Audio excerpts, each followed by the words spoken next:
Today, I am super excited to bring you my combined 2025 and 2026 Dynasty Rookie rankings. This is going to give you an idea of where this 2026 class falls in the general Dynasty landscape. So you'll see here my 2025 ranks that we're going to work from. These are before the 2025 season, so don't give me too much flack.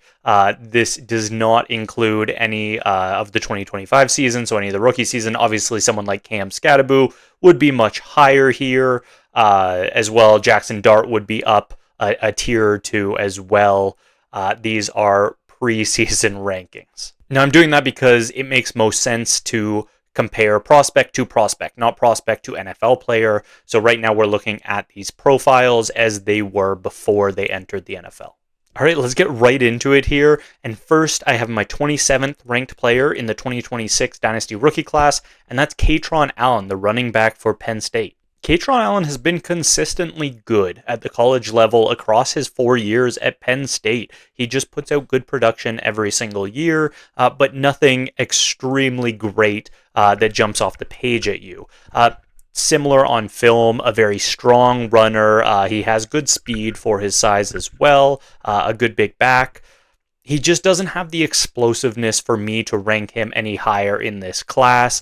He doesn't stand out. His production profile on tape, he doesn't have that second gear, that breakaway speed, that acceleration that I think he'll be a consistent starting running back in the NFL. That's not to say there's lots of good running backs that aren't super explosive that end up getting starting jobs in the NFL. I just don't think he's ever going to be your franchise running back, if there is a thing, that has consistency and job security in a starting role in the NFL. Okay, let's move up now to number 26 in my rankings, and that is Darius Taylor, another running back, this time out of Minnesota. Now, to me, Darius Taylor is the best pure pass-catching running back in this entire class. He is so fluid going from pass catcher into ball carrier out in space. He has good hands, and he's backed it up with the production as well. This season, he's been banged up a lot, but if you look at last season, he had 54 catches for 349 yards. As a pass catcher, as a running back in college, that is just insane. Now, this season, like I said, he's been banged up, a little injured this season, missed some games, but still a 1.74 yards per route run on the season. That is great. He's still showing up in all the raw metrics despite missing a few games earlier in the season. So Darius Taylor, just an amazing pass catching back. So it makes sense here that I have him ranked right around Woody Marks, who played a very similar role last year for USC. Now, a couple differences in their profiles that has me put Darius Taylor just ahead of Woody Marks. First of all, Woody Marks, much older prospect. Darius Taylor, only his third college season he's in right now, so a younger, early declare running back if he does come out this season. And I think the numbers are very similar from a pass-catching perspective between the two. If anything, Woody's time at USC wasn't quite as good as a pass catcher as Darius Taylor has been at Minnesota. Now, when you're looking at the rushing profiles, Woody Marks was better production-wise at USC than Taylor has been. Taylor is in a terrible offense. This Minnesota offense is not well suited for the running game. Their offensive line is not great. The scheme has not been great, and that has really pulled Taylor down. I think he's a great candidate for once he enters the NFL. If he does get a chance, he could really blow people's expectations out of the water with how much of an improved situation it will be going from that Minnesota offensive line to just an average offensive line in the NFL. And obviously, pass-catching running backs are something we really like in fantasy. If Taylor ever gets the chance to start, he will be way higher on my list than this. But right now, even just that pass-catching upside, he's someone that I am excited about still in this draft, although still down in this 8th tier. All right, our next 2026 rookie, 25th in my rankings, is Antonio Williams, a wide receiver for Clemson. Now, I have him up in the 7th tier, just ahead of Jaden Higgins.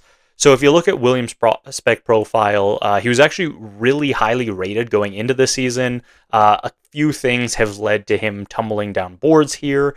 He's missed a good chunk of this season with injury. Clemson has really regressed. They haven't looked as good, so he's not in the national spotlight as much. and just generally the strength of this wide receiver class. You're going to see a lot of wide receivers on this list, especially in those higher tiers, and it's really just buried Antonio Williams down a little bit. Now, watching the film on Williams, I still think all the ability is there. He can be an absolute target hog in the NFL. He plays very well out of the slot with some good size as well, and still a physical player even playing out of the slot. I think on film, he looks much better than Jaden Higgins did. If it was just based on how I saw them as prospects based on film, I'd have him ranked at least a tier ahead of Higgins. Higgins had incredible draft capital, so that plays into this as well. That's why I still have Higgins at that level. I don't expect Antonio Williams to be an early second-round pick. He'll probably be more on the back of the second round, maybe even into the third round. But just as a player, I think he has a lot of potential to break out in the NFL. All right, moving to 23 here, we have tight end, our first tight end on the list, Eli Stowers. Now, Stowers goes just ahead of Antonio Williams here. And tight end, I'll just say it's a hard position to evaluate early on. Tight ends are usually later breakout players. Just look at last year, Tyler Warren really wasn't on anyone's radar until his final season in college, and look where he is right now in the NFL. Now, Stowers is having the best statistical season of any tight end, probably across college football right now. Among the Power 4 tight ends, he ranks second in receptions, first in yards, and first in yards per route run. So he's just been dominant among those Power 4 tight ends this year. Now, there is a bit of a bunch at the top of the tight end position here this season, so I do have a couple more tight ends on this list that are ranked ahead of Stowers. That's not to say I don't like Stowers. The one downside with him, I don't think he's an elite athlete, and we do have some elite athletes up above on this list. And when it comes to tight end, you're really looking for a ceiling outcome. There's way too many tight ends that are in that 8 to tight end 16, say, range, that any given week you don't know what you're going to get. You are aiming for the ceiling when it comes to the tight end position. Now, while we're on tight ends here, I will just say these rankings are super flex non-tight end premium. If you're in a tight end premium league, maybe a half-point tight end premium, I'd say you can move up all the tight ends one tier. If it's a full-point tight end premium, you can probably push all the tight ends up 2 tiers. So that would put the Lovelands, the Warrens up into that same tier with Tet, Hampton, Ward from the pre-draft process. Moving on here to 23, we have Chris Bell, wide receiver for Louisville. Now, Chris Bell has had an incredible stretch of games in the middle of the season that really bolstered his profile, really got him in the national spotlight, and there was a lot of talk around him. Now, I think some people have moved him way too high because of how prominent that run was. Especially he had one game against Miami. I believe it was a Friday night game, nationally televised game that everyone seemed to see, and he had a very big game, so I understand why people got excited about him. I went back and watched film from before on Chris Bell, and I've kept up with him since. Statistically, he's just not doing the same things that he did for that stretch in the middle of the season. Still good. I still have him in this 7th tier. He is a real NFL prospect. But on film, I just don't see nearly enough fluidity in his game. He seems very rigid, and while he has enough athleticism, I think he's going to test well as a straight line speed guy. I don't think his route running is good enough. His fluidity as a route runner is good enough. And right now, his yards after the catch ability is heavily reliant on his size. He is very big. That will play well in the NFL, but it probably plays a lot better against college defenders that have a harder time tackling. So I think there is a lot of potential here with Chris Bell, but I think he has a lot of holes in his game that are very crucial and might lead to a slower start into the NFL than some of the other wide receivers we're going to see on this list. All right, last player in this tier here, in the 7th tier, we have the 22nd ranked Jeremiah Cobb out of Auburn. Cobb's run style is extremely shifty. He is so much fun to watch on tape. If you get a chance to watch an Auburn game or go back and watch some tape, Jeremiah Cobb is a great watch. Super acceleration, his lateral quickness is great, and he's really just elusive. You'll notice it when you watch him on tape. He makes players miss, has some good burst to his game, some stutters that make defenders flat-footed, and really takes advantage of that to break off some big plays. Now, the reason I have him down here in the 7th tier and not up much higher, like that might sound, is there's some pretty big holes as well. Size, he doesn't have ideal size for a running back, although it's not the worst, 5'11", 200 pounds. I wouldn't be surprised to see him measure maybe a little under 200, which isn't ideal for the running back position. But I'd say more importantly is if you're a small running back, you need to be a good pass catcher, and we're just not seeing that with Cobb. He only has 9 receptions on the season, 0.35 yards per route run. Those are just not good metrics. It's not to say he couldn't add that to his game, but he just hasn't shown it yet, and that's usually a pretty good indicator that it's not going to turn out in the NFL as well. Also to say the production has been up and down. He has 5 games over 100 rushing yards this season, which is impressive. It's very similar to some of the highest ranked players I have in this class. But he also has some games where he seems to disappear, not be very involved, maybe struggle against higher competition. I'll also say he hasn't had a touchdown in the past 8 games. So if he is not a pass catcher, he's not a prevalent goal line back, then his fantasy output is going to be heavily reliant on big plays between the 20s on the ground, and that's not exactly the best fantasy profile.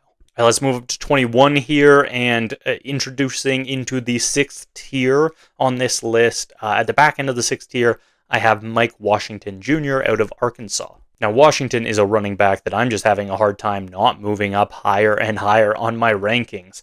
He's already moved up quite a bit recently, and if he keeps doing what he's been doing, I'm going to have a hard time not moving him up into the 5th tier here.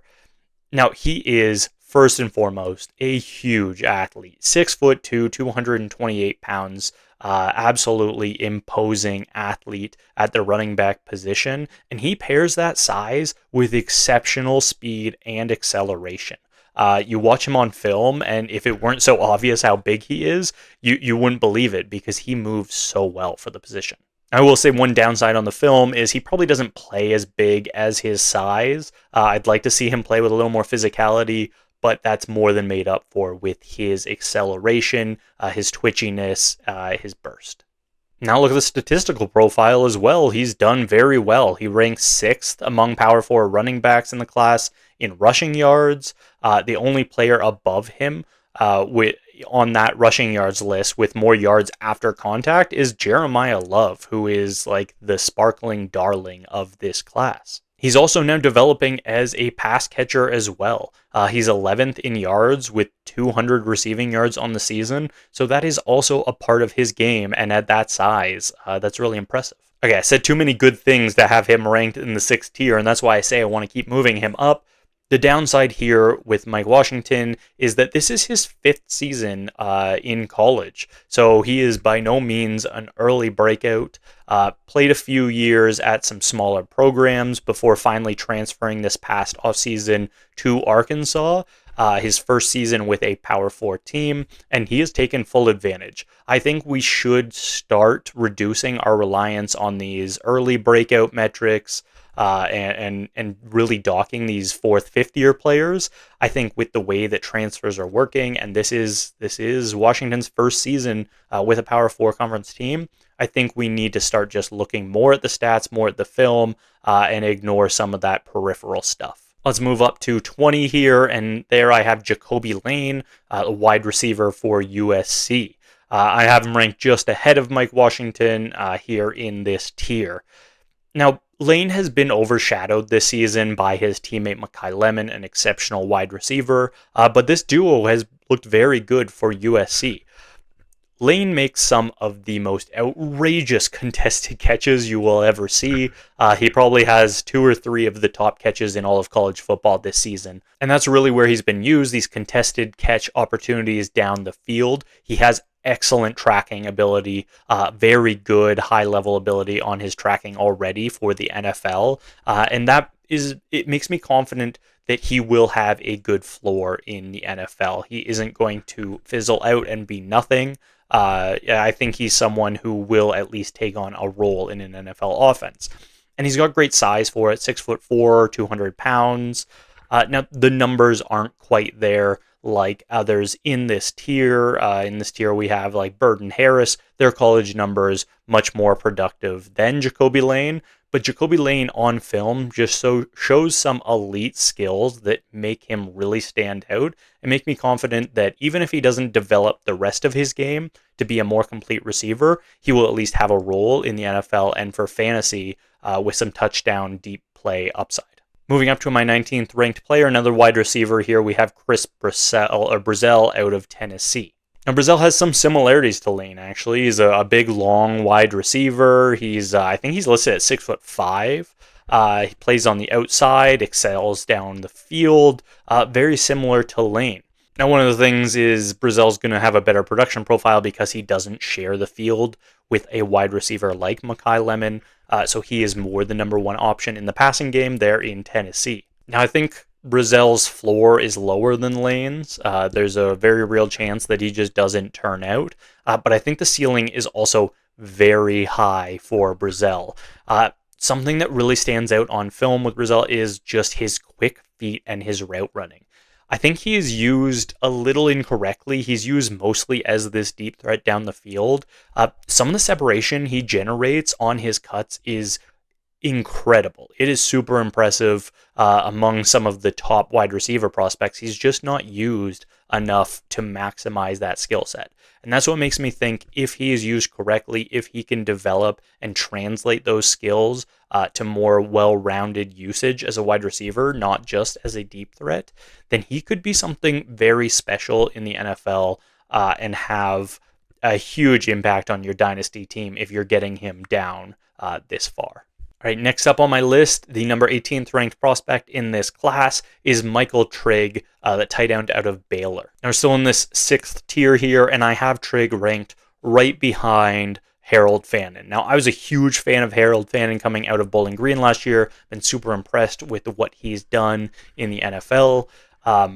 There were questions about whether his production at Bowling Green would translate, so that's why I had him down this low. Michael Trigg, I think, is a similar type of prospect, a super elite athlete, very good, probably more so than Fannin. Doesn't have quite the production that Fannin had, but athletically speaking, he looks like a freak out there. Now, he looks more like a wide receiver on the field than a tight end, and that's how he's used. 70% of his snaps so far this season have come out of the slot. Now, he gets great separation downfield. He can bring down jump balls, and he is the best tackle breaker at the tight end position in among Power 4 tight ends.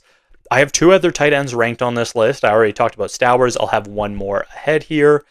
You combine those tight ends, missed tackles forced, and they are still below what Trigg has had this year. Trigg rivals some of the top wide receivers. I think he's top 5, even if you include the wide receivers, in missed tackles forced this season, and it just shows what Trigg can do after the catch. Let's move up now to the 17th ranked prospect in this class, and that is Waymond Jordan, the running back out of USC. Now, this is one of the weirder prospect profiles that I've ever seen.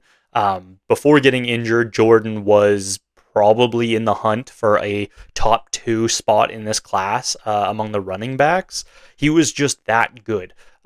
He is still ranked as the most efficient running back among Power 4 running backs after contact with 5.15 yards per contact or per attempt. It just shows how much he was showing on the field as a creator for this USC offense. And I think his injury, and he got injured fairly early. I think he only played 6 games before getting injured. I think that injury is the number one reason why USC is probably not going to make the college football playoffs. Their rushing game has just been atrocious since Jordan went down, and it was really a strength in this offense beforehand. So he was that good before injury, just an absolutely explosive player, patient runner who had great vision and could really burst through holes. So why do I have him this low? Why is this profile weird? And it's because those 6 games are pretty much all we got to see of Jordan. Prior to this season, he played for a junior college for his first 2 seasons in college. So this was his first not only in a Power 4 conference, but his first season in NCAA football. Our last player in this 6th tier is Omar Cooper, our 16th ranked prospect in this class. This is a wide receiver for Indiana, the 2nd ranked best team in the country right now, undefeated, an absolutely great watch, those Indiana games. They're going to be must-watch TV during the college football playoffs, and Cooper is a big reason for that. He has quietly put together an exceptional season. He's not the wide receiver one, I wouldn't say, for this Indiana team. We'll talk about that player a little later on in these rankings, but he's been exceptional in his own right out of the slot this season. He's tied for the most touchdowns among all Power 4 wide receivers with 10 on the season. Now, he's played primarily out of the slot, but last year he played as an outside wide receiver, so he's not limited to the slot, something that can be a hit on some prospects. He has that versatility to move around in formations. And he's got good size as well to play across formations. He's 6 foot, 204 pounds, so it's not like he's restricted to the slot. Now, the big standout skill with Omar Cooper Jr. is just how dynamic he is after the catch. His combination of speed, agility, once he gets the ball in his hands, makes him absolutely special. This season, he is tied for second among Power 4 wide receivers with 20 missed tackles forced. Just an absolutely great number. He makes guys miss continuously once the ball's in his hands, and also is just elusive enough to avoid pursuing defenders altogether and break off big plays. I will say he's not one-dimensional. He did show last year that he has downfield ability as well. He is not just an underneath yards after the catch kind of player. So well-rounded, maybe limited by being the number 2 option in this offense, but someone that I'm excited about and could even jump up a tier or two if he has a very strong run through these college football playoffs. Now up to 15th in my rankings is our first quarterback, and that is Ty Simpson out of Alabama. Now, this quarterback position could change drastically once players decide whether they're going to declare for the draft or go back to college. And Ty Simpson is one of the key points there on decisions. He is a one-year starter here for Alabama, and that is all we've seen of him. I think he should go back to college. 1 year of starting in college is not enough for the NFL right now. The NFL has an issue with developing quarterbacks. Once a quarterback comes into the NFL, one of the most complicated positions in sports, not only physically, but mentally. And NFL front offices just expect these quarterbacks to perform right away. There is very little leeway. It's why we've seen guys like Sam Darnold or Daniel Jones have breakouts later in their careers, because they need some time to develop, and developing in franchises like the New York Giants or the New York Jets, not the best situation. That being said, there's a very real possibility that Ty Simpson does decide to declare in a relatively weak quarterback draft, and I see him as someone that is a first-round talent at the quarterback position. Simpson's shown flashes of ability that would make him a top 3 pick in the NFL draft. The problem is he's a first-year starter, and he doesn't have the consistency yet to put those performances out each and every week. There's some starts where I think this is a top 3 prospect, and there are some starts where I go, man, this guy is not an NFL prospect at all. Now, even if Simpson does declare, even if he gets that first-round draft capital, I can't really move him up any higher than this. He just hasn't started enough. I am too worried that he will be thrown to the wolves early in his career in the NFL. If he gets drafted to a team like the Jets that are QB needed, the Browns, and just won't have the time to develop correctly. I think he's much better off going back to college. That being said, there is still a path here for Simpson to be a very good NFL quarterback, and if he does declare this year, I'm definitely not dropping him off my boards. He just has to be a little bit down here. I'll think of him as more a second-round Dynasty Rookie draft prospect. Continuing on with this 2026 exclusive 5th tier that we have here, I have the top tight end in this class for me at number 14, that is Kenyon Sadiq. The Oregon tight end, his athleticism is something we have not seen at the position since Kyle Pitts. He is that much of a special player. Sadiq looks much more like a wide receiver on the field than a tight end. And that seems to be the way that the tight end position is moving. And I think whoever does draft Sadiq in the NFL will be looking at him like how Harold Fannin is being used in Cleveland. This is a slot weapon, first and foremost, more so than an inline tight end. And the athleticism, the talent, it absolutely shows up in the film. You see Sadiq making some outrageous plays, laying out full stretch for catches, hurdling defenders as a tight end. He can really just do it all. Now, statistically, Sadiq isn't at the top in terms of receptions or yards in this class of tight ends, but that's probably more because of Oregon's situation. They haven't needed to be a high passing volume offense. The competition they've played has been a little bit lower. They've been ahead in a lot of games. That being said, Sadiq is still the leading tight end among the Power 4 conferences in touchdowns with 8 on the season, even getting up there rivaling some of the top wide receivers in this class. Now, because of that lack of pure elite production, I can't quite put Sadiq up in that same tier as Warren and Loveland from a season ago, but he is absolutely a special prospect, an incredible athlete, and someone who has a real chance, if utilized correctly, to be a tight end 1 for fantasy right off the bat. Up to 13 here in my rankings. Still in the 5th tier, we have running back Jonah Coleman out of Washington. Now, Coleman is a bit of a polarizing prospect this season. I was a little down on him coming into the year. Didn't really love his tape. I didn't think he was an exceptional rusher, but the production was there. He had very good production with Washington last year, and then got off to a really strong start this season performance-wise. Had some really big games early on. Now he's really started to struggle over the second half of the season, a lot more inefficient rushing games.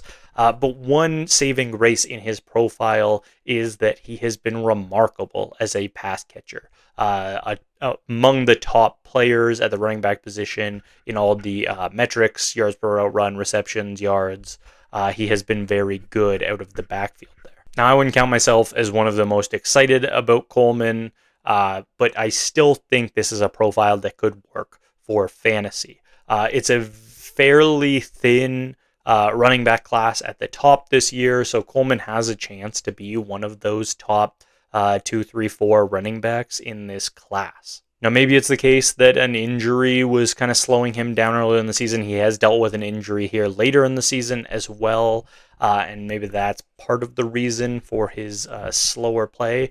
But he has a lot of things going for him production-wise. We've seen the skill as a pass catcher to make him possibly even a second-round NFL draft pick. And if that is the case, then I am happy to have him here in this 5th tier of my rankings.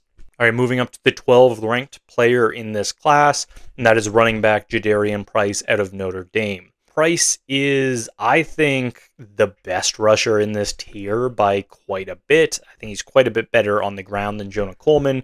The problem is he hasn't shown any ability as a pass catcher. We might be looking at more of an early down threat here in Price, but he's been very good in that role for Notre Dame. Now, obviously, he's sharing the field with an elite running back in Jeremiyah Love. I think there's a chance that he is the second best rusher in all of college football. It just so happens he plays behind the number 1 running back. Now, that's allowed Price to go well under the radar, but the film doesn't lie, and even the stats are showing up for Price. Among the Power 4 backs with at least 100 carries, Price ranks 6th in yards per attempt, in 2nd in yards after contact per attempt. He's been very efficient. He just hasn't had the volume. Price has a track background, so some will talk of him as like the lightning of this backfield, but I think he runs extremely physically as well.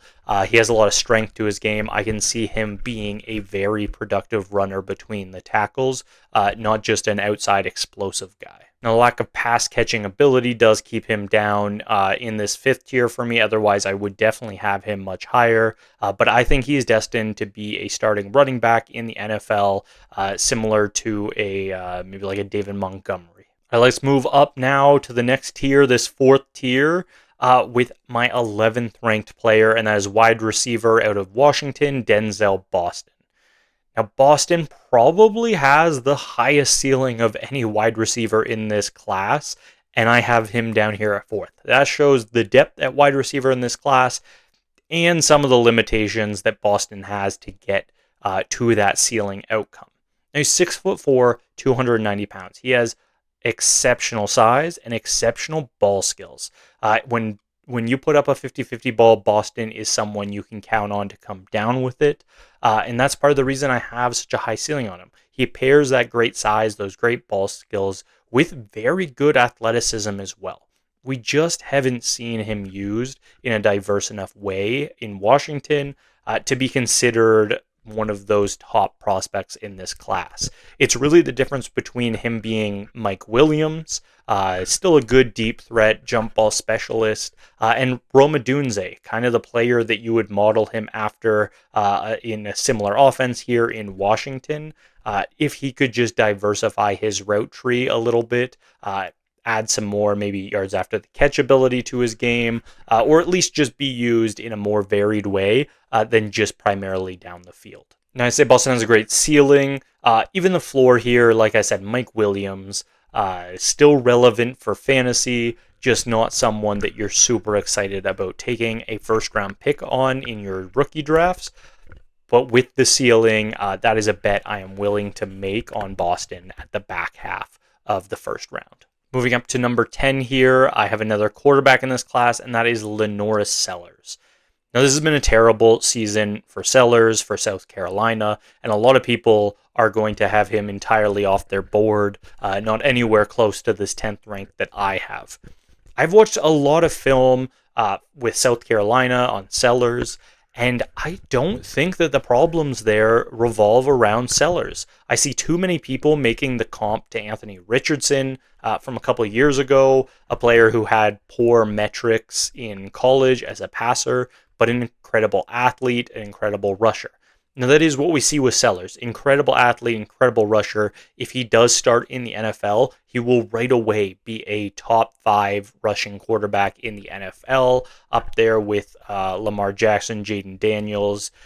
But he's built more like a Cam Newton type of runner. Super athlete, but great size. He is 6'3", 235 pounds, I think they have him listed at, and it really shows up on film. But as a passer, I do not see these Anthony Richardson comps. It is very much surface level to me. That is looking at the box score, and that's it, not going into the film. On film, you can see that Sellers has no help around him. First of all, this offensive line is horrendous. You can see it in the stats too. He has faced pressure on over 42% of his dropbacks this season. That is just outrageous. Like almost half of his dropbacks, he's getting pressured. That is not conducive to good passing stats. Like, how are you going to put that up? The best quarterback is not going to do that if you are facing pressure at that rate. Add on top of that his wide receivers are dropping passes at a higher rate than any other quarterback that we would talk about in this class. And even beyond there's not a lot of skill in this wide receiver room to get open. I know people really like Nick Harbor because he's just so big and so fast, but he does not have wide receiver skills as a route runner. He is not getting open. You're just relying on pure speed and size there, which just isn't enough. Now, I wasn't super high on Sellers coming into this season. I'm not a fan of the traitsy running quarterback who hasn't performed as a passer, but watching film on Sellers, I believe he's taken big steps, leaps as a passer. I see him throwing with anticipation better. I see good accuracy out there. I see him dissecting defenses more so than I saw previously, and he has a decent number of starts under his belt now. Now, I think best for his profile would be go back to college, transfer to a new program. Maybe Indiana will need a new quarterback. And I think he'll really stand out there and be in consideration for the 101 in Dynasty drafts next year, despite all the talent all around in those drafts, just because what he can do as an athlete. If he has a good passing season, it's going to be hard to draft anyone over him in these Superflex leagues. So if Sellers does declare this year, I think you are getting an incredible discount on a player who just had the worst situation possible and has all of the tools to still be a good NFL quarterback. All right, let's go up a tier again into this third tier. This is where we're really getting into these high quality dynasty assets. And at number 9, I have Dante Moore, quarterback out of Oregon. Now, I just got finished talking about how I can't really get too excited about Ty Simpson because he hasn't started enough. Dante Moore is putting that philosophy to the test for me. He has been just so good at Oregon. Recently, he just checked off kind of the last box for me, and that was beating some top-tier competition in his game against USC. Now, Moore's not in quite the same situation as Ty Simpson. Simpson's in his first year of starting. Moore did start about half of a season previously with, I believe, UCLA. So depending on how long this Oregon run goes, he'll probably finish his college career, if he declares, with around 20 college starts. That's not a terrible number, but it's certainly not ideal. Now, right now, the rumors are Moore is going back to college. He's already decided that. Now, I think that it's too early to say that he's decided that. If this Oregon team goes on a good run, he leads them on that good run through the playoffs, and he's being told that he's in contention for a top 3 pick in the NFL draft. That might be a hard thing to turn down, and it's a very real possibility he still does declare for the draft. Right now, I'd say probably 50-50, maybe if anything, leaning towards him returning to college, which isn't a terrible move with how important it is to get this experience at the college level. Still, I want to highlight more here. His poise in the pocket, how smooth he looks back there is super impressive. Now, yes, this Oregon offensive line has done a great job keeping him on his feet, but he just looks so smooth back there. He delivers the ball extremely fluidly to receivers at all levels of the field. He has the mobility to get outside of the pocket. He's a very good runner, an underrated runner at the quarterback position.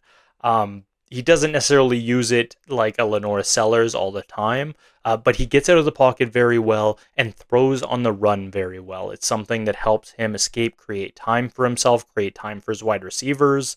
And I just think there's nothing that Moore can't do on the field at this point. Again, it's most likely he's probably going back to college, but if Moore does declare, then I am going to have him up in this tier, albeit more at the back of this tier. All right, moving up to the 8th ranked player here, we have running back Justice Haynes out of Michigan. Now, an injury stopped what would have been an exceptional, dominant season for Haynes. He was on a scorching pace. Now, in only 7 games that he played, he managed 857 rushing yards and 10 touchdowns. Among Power 4 running backs with 100-plus carries, he's still tied for the lead in yards per carry with Jeremiyah Love at 7.1 yards per carry. Now, Haynes has all of the traits that you need out of a lead runner in the NFL. He's very physical as a runner. He's got the explosiveness, the vision. He was breaking off big runs game after game. It felt like every single game he'd have a 50-plus yard run when he was playing there with Michigan. Now, the injury, the lack of duration being the top running back for his team. He was actually the backup with Alabama last year. Now, watching the film at Alabama, I think all the traits were still there. I saw it coming. It was just, I actually identified him preseason as being a huge breakout candidate in college, and he did just that. So I am willing to go on what we saw from Haynes early in the season and say that he is the number 2 running back in this class, someone I think could be a second-round pick in the NFL draft, and up among this tier of prospects, similar to like Judkins last year. Also not a great pass catcher, but just very well-rounded as a rusher, combines speed, explosiveness with enough size and physicality at the position as well. Let's move up to number 7 here. We have another wide receiver, and that is Concepcion out of Texas A&M. Now, this is a point where I think the wide receiver class really starts to look special here. Including Concepcion, 5 out of the top 7 players I have in my rankings right now are wide receivers. I have Concepcion just behind Egbuka in my pre-draft rankings here, and that is exactly where I think he should be and has the potential to go even higher with a strong college football playoff run with this undefeated Texas A&M squad. If he does have a good run to end the season here in the playoffs, I think he could possibly move up ahead of even Hunter in this tier, just with how special he has looked on the field. Stats, film, I think all around, Concepcion has looked amazing. What really stands out on the film is just his athleticism, his explosiveness, elusiveness. He is just a twitchy player with the ball in his hands in a way that I think is very important at the NFL level.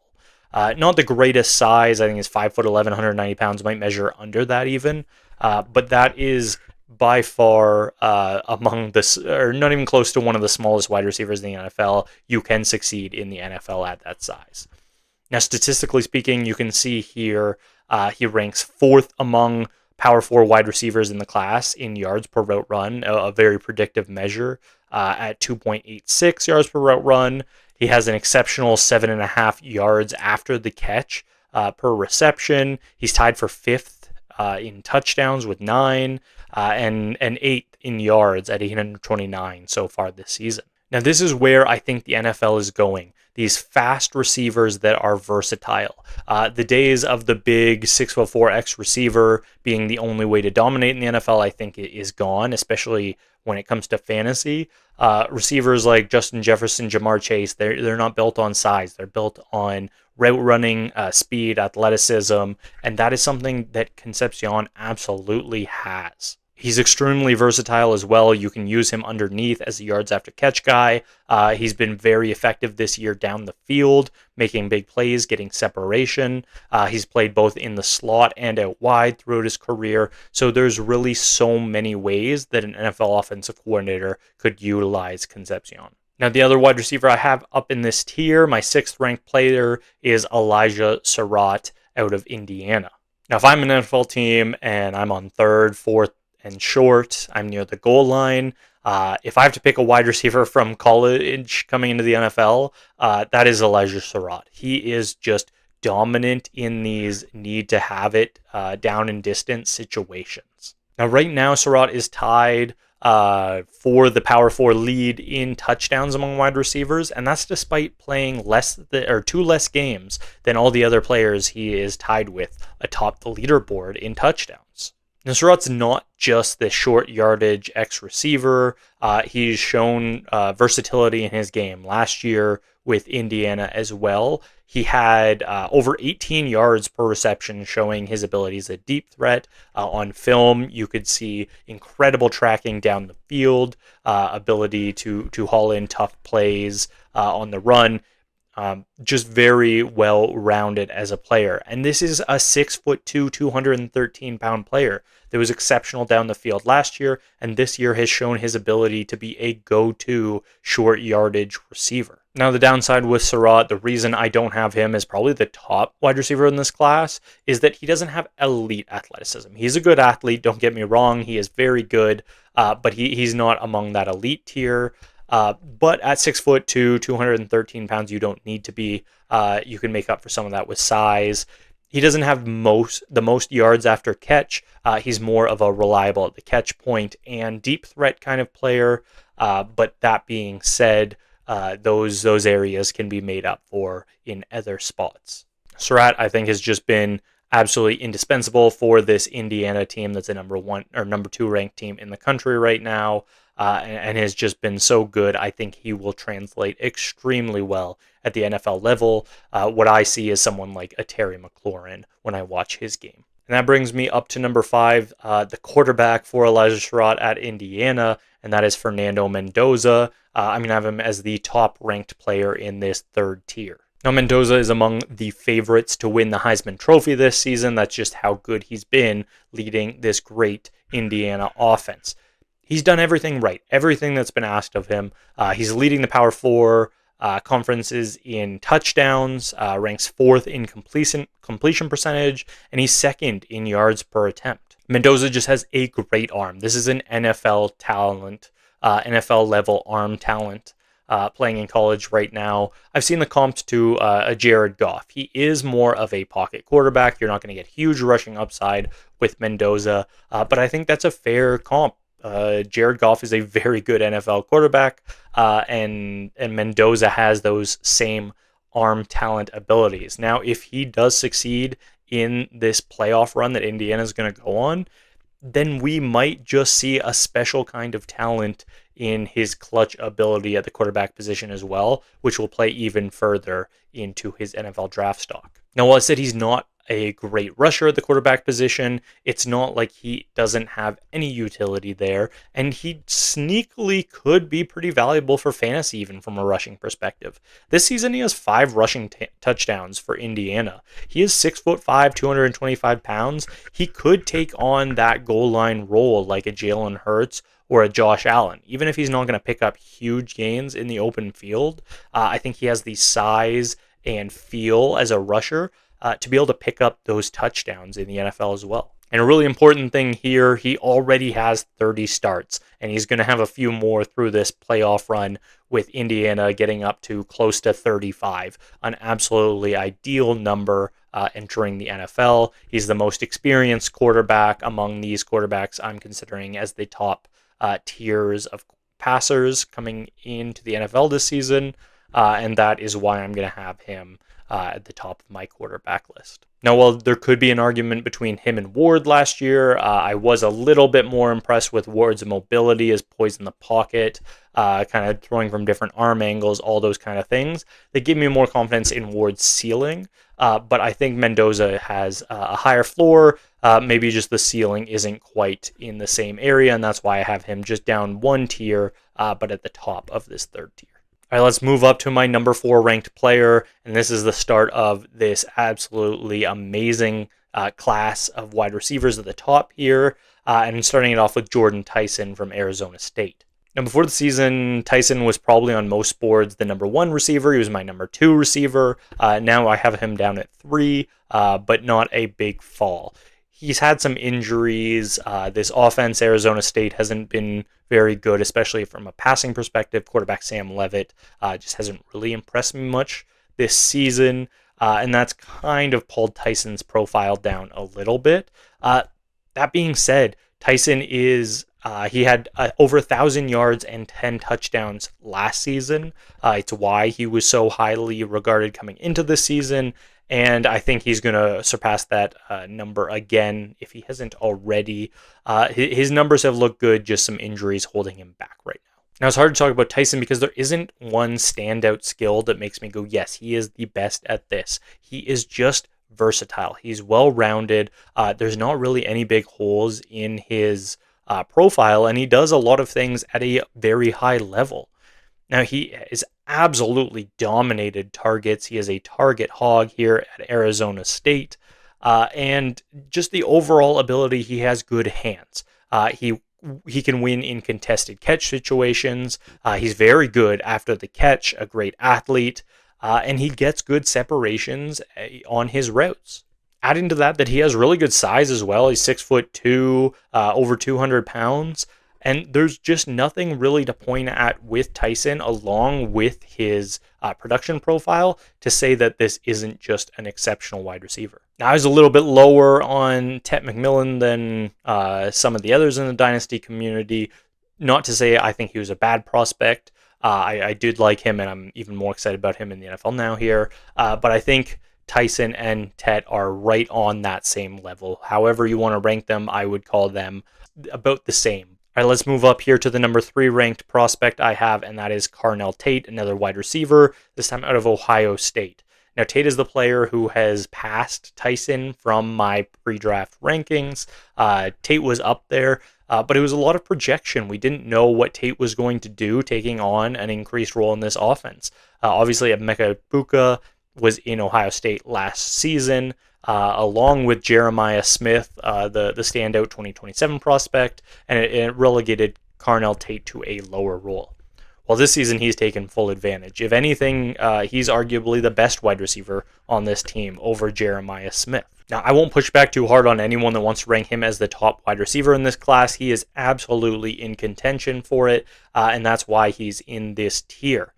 His strengths really are his efficiency and his ability to bring in tough catches at the catch point. Now, this season so far, he's brought in 39 of 46 targets, an incredible mark. He's also averaged 18 point yards per reception, just putting together big play after big play. And he's also now leading the class in yards per route run with 3.52 yards per route run. Just the efficiency he's had on his routes. Now, to bring it back a little bit, the reason I have him at number 2 in this class, not number 1 among wide receivers, he doesn't have the raw production, really. His efficiency metrics, out of this world. Amazing. But he's never had over 1,000 yards in a season. He might not eclipse that this season unless he has a very strong college football playoff run, which he absolutely could. He's also benefited greatly from playing with Jeremiah Smith and Emeka Egbuka, even played with Marvin Harrison Jr. back a couple of years ago. That might lower his ability to produce at a high level volume-wise. It does help increase his efficiency because defenses are so focused in on those other elite prospects. You can also just say this Ohio State offense is exceptional. Julian Sayin, quarterback for Ohio State, might win the Heisman this season. He might be the best quarterback in college football this season. He's certainly in the conversation with Mendoza. So with that situation, it's just been really good for Tate. Still, you cannot hold that against him. He is a top prospect at the wide receiver position in this class. All right, we're getting close to the top here. The top ranked player I have in this second tier and my second overall ranked prospect is Makai Lemon, wide receiver out of USC. Now, Lemon's been my top receiver going back to last year, and he's only done things to confirm that take for me. He dominates both in the stats and on film. So I'm going to just list off some of his ranks among the Power 4 wide receivers. He's third in receptions, first in yards, first in touchdowns, third in yards after catch, fourth in yards per route run, fourth in missed tackles forced, first in first downs. Just there isn't a better prospect on stats-wise than Lemon has been so far this season. And on tape, what really stands out is just his ability with the ball in his hands. He is so dynamic after the catch. Get him the ball and his change of direction, his acceleration, his speed, his quickness. He makes defenders miss regularly and makes big plays out of those misses. Now, the only thing at all missing in Lemon's profile is size. He's 5'11", 195 pounds. That is not a huge issue, especially in today's NFL. We're talking like an inch, maybe 2 inches of height difference between him and the elite players in the NFL. The Justin Jefferson, the Amon-Ra St. Brown, the Jamar Chase. These guys aren't much different in size from Lemon, but I know people get a little worried when they see that under 6 foot mark in a wide receiver. Now, he's also played, combined with that, mostly out of the slot, but not exclusively out of the slot. He plays out wide, and he can be effective out wide as well. So I'd say at the NFL level, think of someone like Malik Neighbors, played pretty heavily out of the slot in college, and no one is worried about his ability to play outside at the NFL. I think similarly of Makai Lemon. And now finally we are here, the number 1 ranked prospect in this class, and I have him in the top tier, the number 1 tier here, right beside Ashton Jeanty, and that is Jeremiyah Love, the running back for Notre Dame. Now, I've mentioned him a couple times already. He is the top guy that you just can't compete with at the running back position. Now, I love Jeanty coming out last year. He was a super special prospect. His tackle breaking was absolutely elite. You can say generational as a tackle breaker. Now, Love's profile is more well-rounded. You just see elite skills across a number of different areas where you're normally looking when scouting running backs for the NFL. He really does just check all the boxes. So starting with his size, Love is 6 foot, 215 pounds. You can't draw a better size for a running back going into the NFL. An incredible statistical profile this season and last in college. He's currently leading among Power 4 running backs with 7.1 yards per carry. He's ranked second in touchdowns, second in yards, second in yards after contact. Like, he's among the leaders, if not the leader, in all of the important stats for running backs. Now, that's just as a rusher. You add in that he is in competition to be the best pass-catching back in this entire class, too. He's got 1.92 yards per route run and over 25 receptions 2 seasons in a row in college football. Numbers that put him among the top players. You watch the tape, there's simply no holes in Love's game. He's explosive. He makes huge plays happen. He makes guys miss. He can break tackles. Great out in space as a pass catcher. Great between the tackles. Good strength as a runner. There's really just nothing he can't do. He has the profile. He shows up on film. He has all the traits. There's no reason not to have him as this top tier of prospect. Now, when it comes time for the NFL draft, the conversation won't be about other people in this class. It'll be about where he finds himself in the Dynasty rankings among the top running backs. Now, as long as he gets just a decent landing spot, I think he'll be up as a top-tier running back in the Dynasty landscape. Now, if he gets drafted to one of the elite landing spots, if he goes to the Cowboys, the Chiefs, the Bears, I think there's a very real chance that we're looking at him as a first-round startup draft pick. All right, thank you for sticking with that, with me through that. We had a lot of players to get through right there. 27, the top 27 I have ranked in this class. So here I'm just going to show you the rankings of just the 2026 class. Broken down, obviously, Love by himself up there as the 101, but then broken down by rounds as well, so you can kind of see where this class is shaking out at this stage. Obviously, things can still change. We're going to follow closely the college football playoffs and bring you updates regarding that, who to watch, what games to keep an eye on for these prospects, as well as getting into the Combine NFL draft. Here at Dynasty Trading Room, we will be all over that for you to make sure that you are prepared for your Dynasty rookie drafts. So some general takeaways here. This negative view of the 2026 class has become overblown. The 2025 class was very good. The 2027, there's a ton of hype around it. So I get that this 2026 class can fall into the background. It doesn't deserve that. It is a very good class in its own right, and its strength is in the wide receiver position, along with Jeremiyah Love being an elite prospect at running back at the top. Now, when we were comparing it to the 2025 class, I'd say the weakest area relative to that 2025 class is the depth in the end of the first round into the early second round. That was an area that the 25 class was super strong in, but then you had a drop off. I said after Dart before Tootin there in my rankings, there was a pretty good drop, so the middle of the second round felt pretty weak, I think after pick 14 in drafts. That's where this draft makes up ground. We have a lot of players here in that early second, even into mid-second, that I'm much more happy drafting than I was drafting some of those players in 2025. And that depth continues down into even the third round. I have a lot of players that I see some very high ceilings on later in this draft that I'm excited about. So don't go off selling all of your picks yet for 2026. There are a lot of exciting prospects here. This could still be a very strong NFL draft and could really change up the dynasty landscape.